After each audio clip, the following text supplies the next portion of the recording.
Sono Alberto Zannol, direttore della sezione Competitività Sistemi Agroalimentari del Dipartimento Agricoltura e Sviluppo Rurale.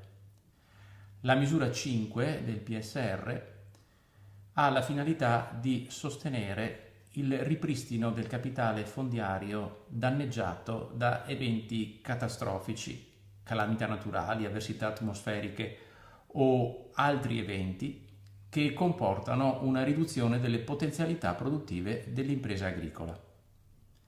Lo scopo è quello di ricostituire questo capitale al fine di garantire la ripresa del reddito dell'impresa agricola danneggiata.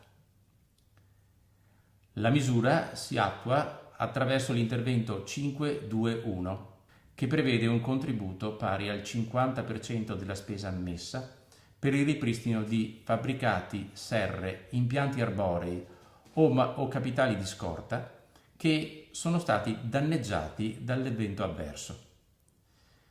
Per poter accedere alla misura, l'imprenditore agricolo deve aver subito un danno pari al 30% del potenziale produttivo interessato. Per accedere agli aiuti consultate i bandi che verranno pubblicati sul bollettino ufficiale della Regione Veneto. Per ulteriori informazioni consultate il portale Piave o il sito istituzionale della Regione.